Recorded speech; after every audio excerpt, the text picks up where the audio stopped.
Zé Lucas tá indo pro Cruzeiro, segundo a informação soltada na Rádio Jornal, tá, gente? Paz. A gente até comentava... Um Cruzeiro é letra. Isso, né? Oi? Pedrinho BH, meu amigo, se jogar o dinheiro dele no inferno, apaga o fogo. Agora tem um detalhe, viu?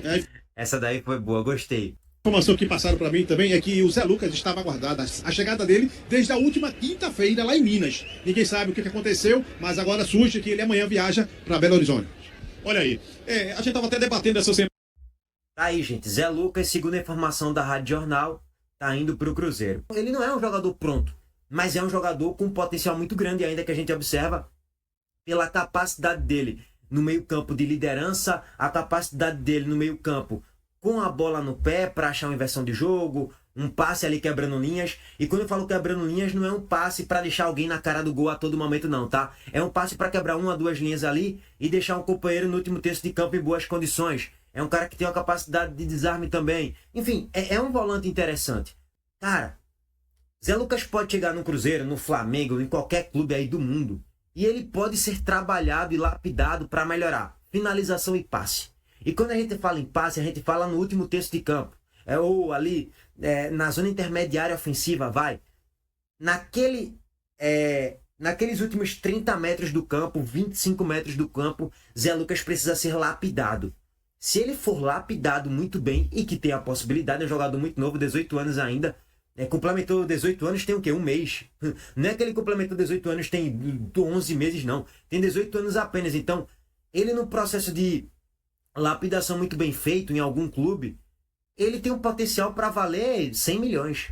Lógico, potencial. Tô falando que ele vale hoje isso? Não, não vale. Zé Lucas despencou de desempenho nos últimos 25 jogos. Tá muito mal. A temporada de Zé Lucas é ruim.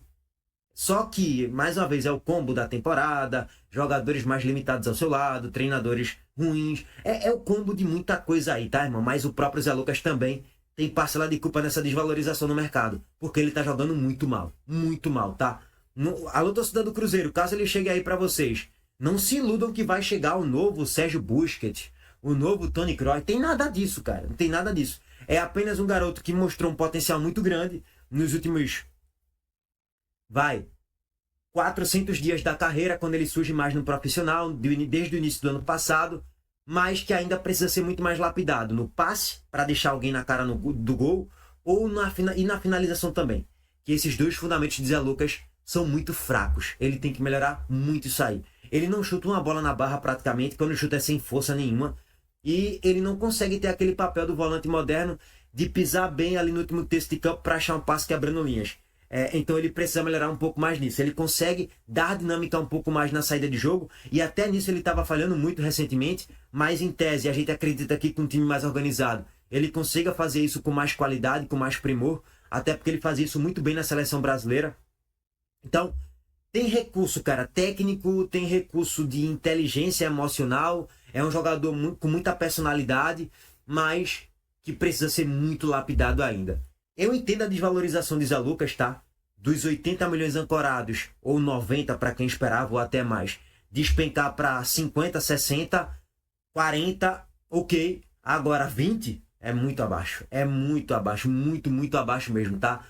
Seria uma venda ridícula. Uma venda de um potencial muito grande para valer mais do que 3, 4 vezes o que o Sport pode vender aí no futuro. Bom, mas essas são as atualizações no caso do Zé Lucas, tá? Deve estar indo para Minas Gerais, segundo a informação publicada pela Rádio Jornal. E os valores é uma mixaria, tá? Essa é que é a realidade. É mixaria. E o Cruzeiro topa pagar mais do que o Flamengo para contratar uma das maiores joias do futebol nordestino, o volante Zé Lucas, de 18 anos de idade, que pertence ao Sport. A oferta do Cruzeiro chega a 6 milhões de euros, mas com 3 milhões e meio de euros ou 20 milhões de reais fixos, o restante atrelado a bônus. O Flamengo sinalizou, ofereceu 2 milhões e meio de euros fixos, ou seja, 1 milhão de euros a menos do que o Cruzeiro, embora o rubro-negro esteja disposto a bancar 4 milhões de euros em bônus. Importante contar que o Zé Lucas não deve mais jogar pelo Sport, será negociado. Resta saber se com o clube do Brasil ou do exterior, o Olympique de Marseille e o Shakhtar Donetsk, que são outros times interessados. Tem outra grande diferença entre as propostas do Cruzeiro e do Flamengo. O Cruzeiro pretende integrar o Zé Lucas ao time principal para que ele possa jogar ainda nessa temporada. O Flamengo quer fazer do Zé Lucas um reforço para o time sub-20, com a perspectiva de ser utilizado a partir do ano que vem na equipe principal. Zé Lucas, que havia subido para o time de cima do Sport na temporada passada, já soma 57 jogos como profissional, sendo 23 na atual temporada, além de 3 jogos pela Seleção Brasileira Sub-20. A proposta do Cruzeiro é superior à do Flamengo. A Raposa topa bancar cerca de 3,5 milhões de euros, restante em bônus, atrelados à performance, o negócio total poderia chegar a até 6 milhões de euros. O Cruzeiro segue conversando com o Sport. Claro que hoje, domingo, uma negociação fica mais difícil de avançar, mas até agora não tem nenhum clube em vantagem, hein? Essa é a informação que eu obtive mais uma vez ao longo deste domingo, conversando aí com pessoas envolvidas no processo. O Sport vem ouvindo os dois clubes, as propostas obviamente não são iguais. O Flamengo tem lá a sua proposta, o Cruzeiro tem a proposta também. O Cruzeiro trabalha com a possibilidade de comprar um percentual interessante. O Sport tem 80% dos direitos econômicos do Zé Lucas, jovem de 18 anos, e aí o Cruzeiro trabalha com uma compra de boa parte. Claro que o Sport pensa em uma manutenção de percentual, numa valorização do atleta, mas o Cruzeiro oferece aí valores que são interessantes. Agora é aguardar, quem sabe nesta semana aí essa negociação tendo um desfecho, tanto ou para o lado do Cruzeiro, ou para o lado do Flamengo, ou por algum outro clube do exterior que esteja interessado na joia da base, ex-joia da base, né? Agora é joia do profissional da equipe do Sport. E o dono da SAF do Cruzeiro, Pedro Lourenço, resolveu explicar as vendas de atletas. Nos últimos dias, o Cruzeiro negociou Kaique, Cauã Prates e Christian. Abre aspas para Pedrinho BH. O Cruzeiro precisa ter um equilíbrio. Nós fizemos muitos investimentos, algo que nenhum outro clube fez nos últimos anos. Subimos o patamar do Cruzeiro, então as pessoas têm que entender que as coisas são difíceis. Nós queríamos vender o Christian, não queríamos vender o Christian, o Kaique, mas teve as propostas. É a vida, e a vida pessoal dos atletas também conta. Precisamos olhar o lado do jogador. Cheguei a contar para vocês que das 5 janelas de transferência do Cruzeiro sob o comando de Pedro Lourenço, nas outras 4 o Cruzeiro gastou muito mais do que embolsou com vendas de atletas. Nessa janela, porém, o saldo é positivo pro Pedrinho BH, cerca de 120 milhões de reais no azul. Entre vendas e compras, há um lucro, há uma receita para o Pedrinho BH de 120 milhões. Com a lembrança de que o Kaique foi para o Como por 82 milhões de reais, o Cauã Prates foi para o Dortmund por 75 milhões, enquanto o Christian foi negociado com o Krasnodar por 53 milhões de reais. Em contrapartida, o Cruzeiro comprou o Peck por 63 milhões e o Rojas por 32 milhões. A Raposa ainda busca um volante e um atacante de lado de campo. Existe uma chance real de esse volante ser Zé Lucas, atleta que pertence ao Sport. A proposta do Cruzeiro é superior à do Flamengo. A Raposa topa bancar cerca de 3,5 milhões de euros, restante em bônus, atrelados à performance. O negócio total poderia chegar a até 6 milhões de euros. O Cruzeiro, na preparação para o duelo com o Inter, tem mais 2 treinos apenas para o técnico Arthur Jorge definir o time que joga quarta-feira lá em Porto Alegre, tendo a volta de Neisser Villarreal. Hoje treinou normalmente com o grupo, jogador recuperado aí de um incômodo, tinha ficado fora diante da equipe do Grêmio no amistoso e agora retornando, deve ser opção aí para quarta-feira diante do Internacional. E tem a expectativa quanto a Kenny Arroio, jogador totalmente recuperado, melhor dizendo, da lesão muscular que sofreu, já finalizando aí a parte física. A expectativa é de que possa treinar com o grupo nesta segunda-feira na Toca. Aí treinaria segunda e terça. O aproveitamento na quarta ficaria a cargo do técnico Arthur Jorge, mas vamos aguardar. De qualquer forma, são boas notícias do departamento médico do Cruzeiro, que tem aí a missão agora de recuperar o Cássio para uma volta em meados de agosto, ali na segunda quinzena de agosto, para os treinos com o grupo,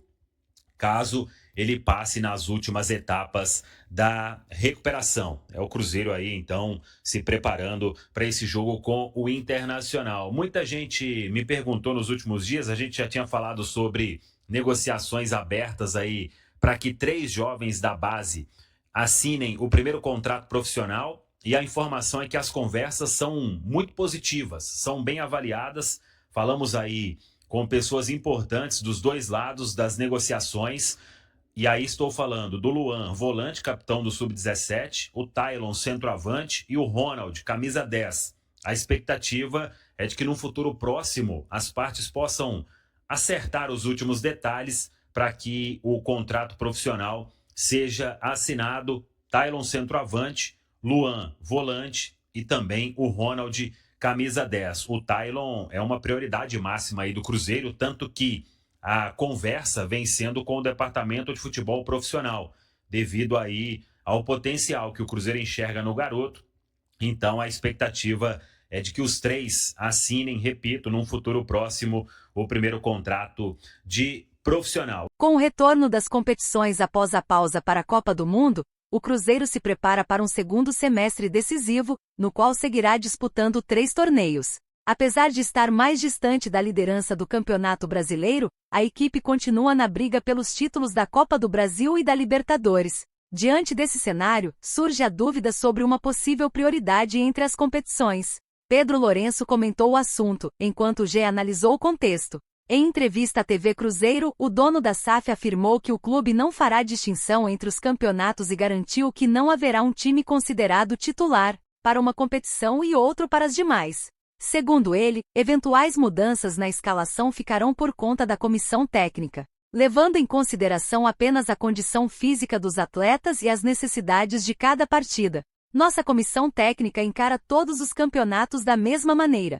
A intenção é avançar o máximo possível em cada um deles, sem escolher entre uma competição ou outra. Pedro Lourenço reforçou que todas as disputas têm o mesmo peso para o clube e que a meta é buscar vitórias em qualquer torneio. Ele destacou que caberá ao treinador administrar o elenco quando necessário, mas sem estabelecer prioridade para nenhuma competição. Embora o discurso da diretoria, da comissão técnica e dos jogadores seja de utilizar força máxima nas 3 frentes, a realidade dos confrontos eliminatórios faz com que Libertadores e Copa do Brasil naturalmente ganhem maior destaque nesta reta final da temporada. Essa estratégia, porém, não surgiu agora. Desde o início do ano, ainda sob o comando de Tite, o planejamento do Cruzeiro já colocava a Libertadores como o principal objetivo esportivo da gestão. A Copa do Brasil também sempre foi vista como uma competição de grande relevância, tanto pelo prestígio quanto pelo retorno financeiro que oferece. O Campeonato Brasileiro também fazia parte desse planejamento, especialmente após a campanha consistente realizada em 2025. No entanto, o fraco começo na edição de 2026, marcado por 8 rodadas sem vencer, fez o clube ajustar suas metas. Apesar de seguir valorizando a competição, o foco para o restante da Série A passou a ser a conquista de uma vaga na Libertadores de 2027. E aí, galera, o que acharam? Deixem suas opiniões nos comentários. Não se esqueçam de deixar o like, se inscrever no canal e ativar o sininho para receber as notificações. Até mais, Nação Celeste! Vamos pra frente!